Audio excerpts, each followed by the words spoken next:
Okay, we have two triangles and we need to work out the value for x. Okay, and if you look at the first triangle, we know the angle for A and the side x, and the angle B and the side of B, and we need to work out the value for x. Now this is a clear case of a sine rule, and to do that, you look at this simple formula: A over the sine A, which will be equals to B over the sine B. Okay, and A is a side, which definitely is x, and sine A, which definitely is sine 60 degree, equals to the side B, which is 12 centimeter, divided by the sine 100. Okay,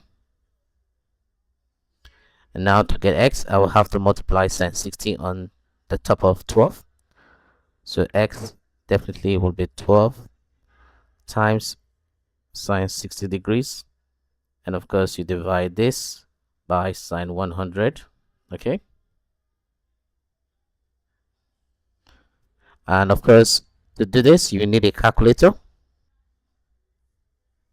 so we have a calculator here, and we want to do 12 times sine 60, and of course divide by sine 100.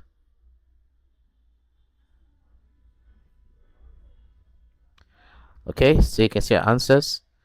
If you have to wrap your answer from here just to one decimal place, that will be 10.6.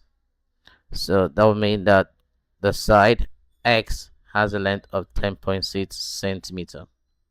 Now that really sets to that. Okay, and now we come to question 2. We need to work out the side x.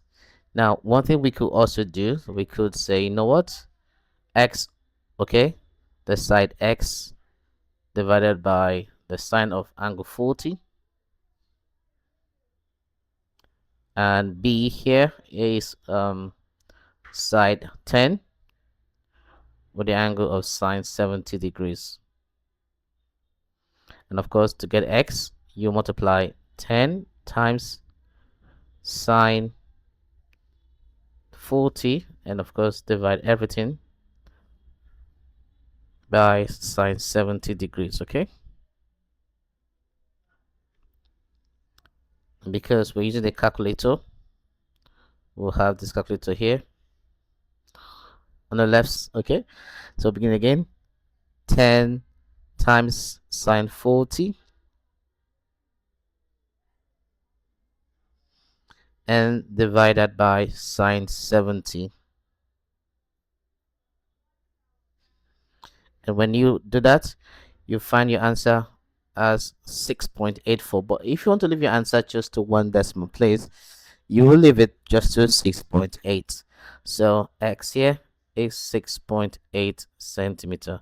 Now this is very easy. Okay, so you can see how you could do finding the missing sides. Okay, so in the next video, I think I should be looking at how you work out the missing angles. Okay, all right.